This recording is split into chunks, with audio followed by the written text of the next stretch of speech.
Pourquoi l'antisémitisme? Deuxième partie. Eh bien, je vais vous parler du communisme. On n'en parle plus beaucoup aujourd'hui dans les médias, parce que ça a été une expérience épouvantable. Et il ne faut pas oublier que ce qui s'est passé en Russie entre 1917 et 1947 constitue le massacre le plus important qui ait jamais été commis dans l'histoire de l'humanité. Après l'expérience maoïste en Chine, où là effectivement ça a été encore pire. Mais on n'entend pas beaucoup parler des responsables de ces atrocités qui ont été commises sous le régime bolchevique.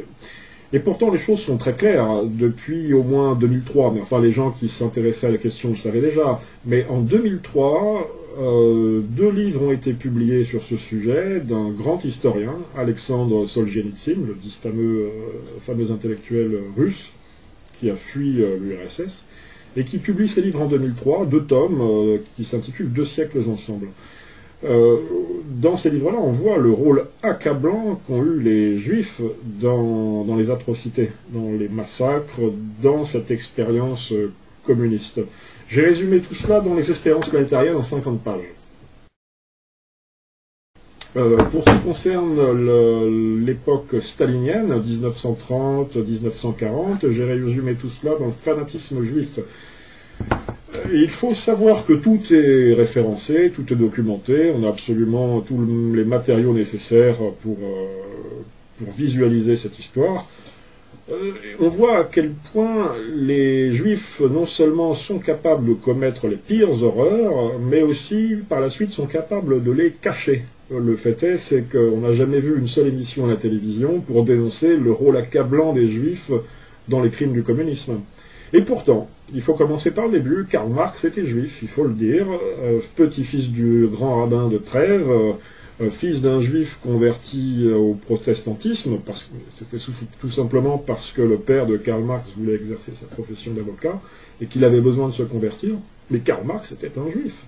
Et quand bien même il a eu quelques mots contre la religion juive et contre les relations des juifs avec l'argent, son œuvre est juive, puisque, une fois de plus, c'est l'apologie d'un monde sans frontières, de la fraternité universelle, l'antiracisme.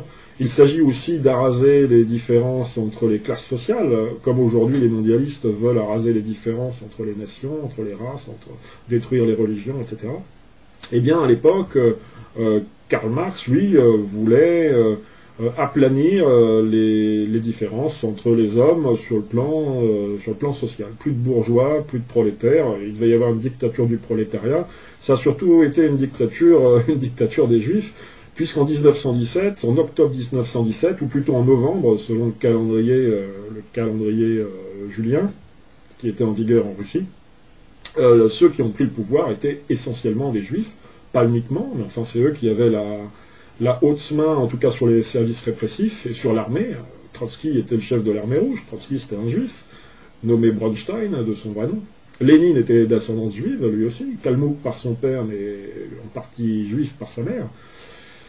Le président du Soviet de Moscou en 1917-18, et après c'était Kamenev, c'était un juif, nommé Rosenfeld.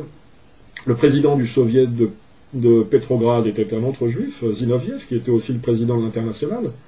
Le premier président de l'Union soviétique s'appelait Sverdlov, c'était un juif. Le responsable commissaire au porte-parole de l'URSS à l'étranger, c'était Karl Radek, qui était un juif nommé Zobelson. Donc on ne va pas vous égrener toute la liste des juifs qui dirigeaient l'Union soviétique, toute la liste des tortionnaires, des fonctionnaires juifs qui ont mené à bien cette douloureuse expérience, mais il est certain que les Juifs ont eu un rôle accablant, y compris à l'époque stalinienne. Les Juifs aujourd'hui ont beau jeu de nous dire, regardez, les Juifs étaient persécutés en Russie. Effectivement, il y a eu une période un peu difficile pour eux, quand Staline s'est débarrassé d'eux avant la Deuxième Guerre mondiale et par la suite. Mais il n'en demeure pas moins que même sous son régime, Staline était entouré de Juifs.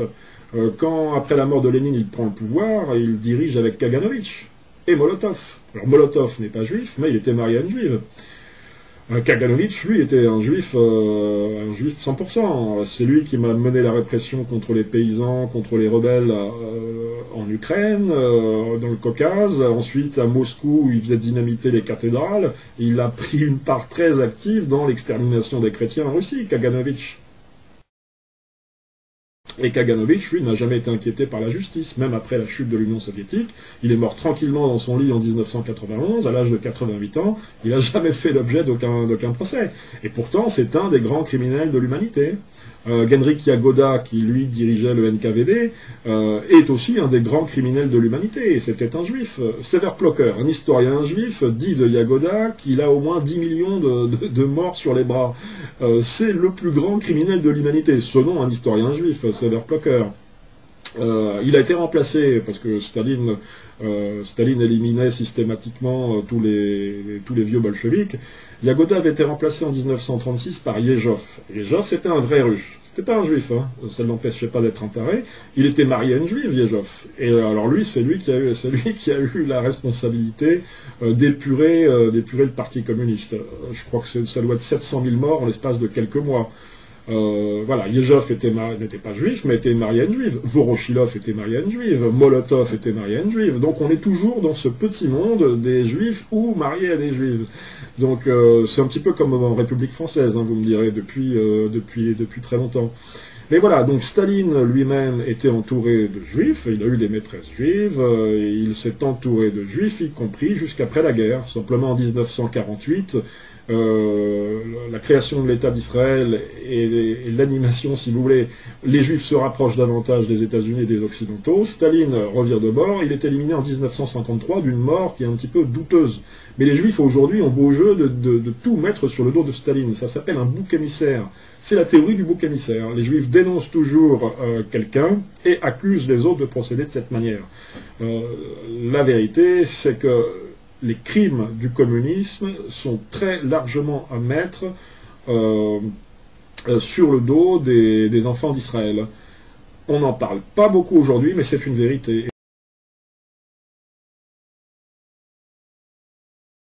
Mais regardez, pendant la guerre d'Espagne en 1936 et 1939, c'était une sorte de répétition de la Deuxième Guerre mondiale.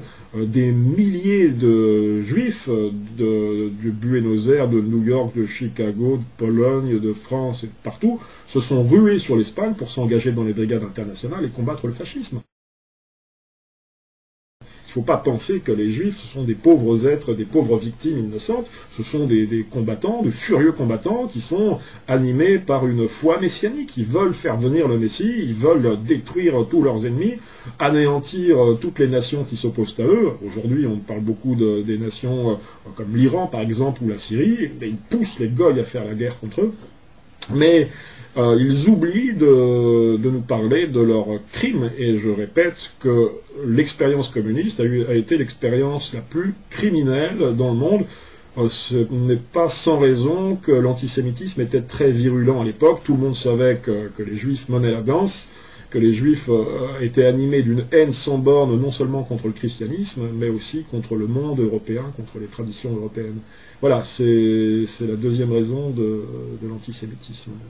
Je vous le répète une fois de plus, il y en a beaucoup d'autres.